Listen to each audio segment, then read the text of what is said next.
저는 මම 얼마 전에 ටික කාලයකට ටික දවසකට කලින් චොනේ කියලා කියන්නේ කලින් හුවේ කියලා කියන්නේ පස්සේ. එහෙනම් මෙතන කියන්නේ ටික කාලයකට කලින් ටෙනිසරල් සිචක්ෙස්සම්නිදා. ටෙනිස් පටන් ගත්තා. සිචක් හදා කියලා කියන්නේ පටන් ගන්නවා. සිචක්ෙස්සම්නිදා කියලා කියන අතීත කාලෙන් පටන් ගත්තා. ටෙනිසරල් චිම්යොන්. ටෙනිස් නම් අපි කියන්නේ චිදා කියලා නේ. ටෙනිස් ප්ලේ කරනවට අපි කියන්නේ ටෙනිසරල් චිදා. මෙතන කියන්නේ ටෙනිසරල් චිම්යොන්. ටෙනිස් සෙල්ලම් කරනවා නම් චිම්යොන්. චල්ගොප් ගෝ. චල්ගොප් කියලා කියන්නේ අපි ෆන් එන්ජොයි කියන්නේ විනෝද ජනකයි කියන එක.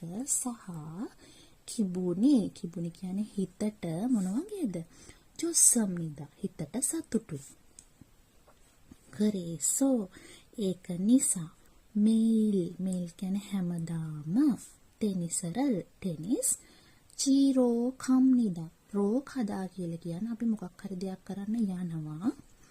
අරමුණ මෙතන කියන්නේ ටෙනිසරල් චීරෝ කම්නිදා. ඒ කියන්නේ ටෙනිස් ප්ලේ කරන්න යනවා. රෝක් හදා. බලන්න.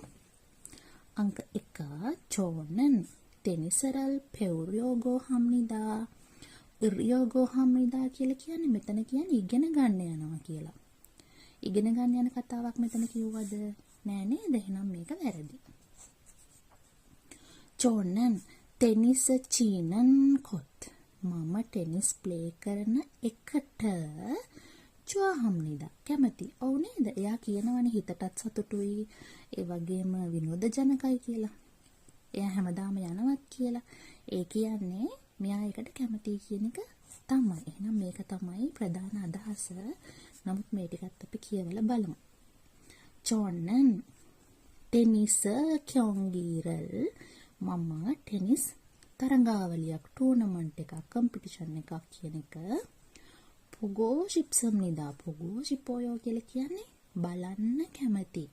go 싶다 කියලා කියන්නේ මොකක් හරි දෙයක් කරන්න කැමති. මෙතන කියන්නේ ටෙනිස් මැච් එකක් ටෙනිස් ටූර්නමන්ට් එකක් බලන්න කැමති. එහෙම එකක් මෙයා මෙතන කියන්නේ නෑ. එයා කියන්නේ ටෙනිස් වලට කැමතියි කියලා විතරයි. 저는 친구와 ටෙනිසරල් 치면 මම 친구와 කියලා කියන්නේ යාළුවොත් එක්ක. ටෙනිසරල් 치면 ටෙනිස් ප්ලේ කරනවා නම් 면 좋겠습니다. හොඳයි සතුටුයි. හොඳයි කියන එක ප්ලේ කරනවා නම් හොඳයි. යාළුවෝ ගැන යා මොකුත් කිව්වෙත් නැහැ. එහෙනම් මේකත් නෙමෙයි. එහෙනම් ප්‍රධාන අදහස අංක 2.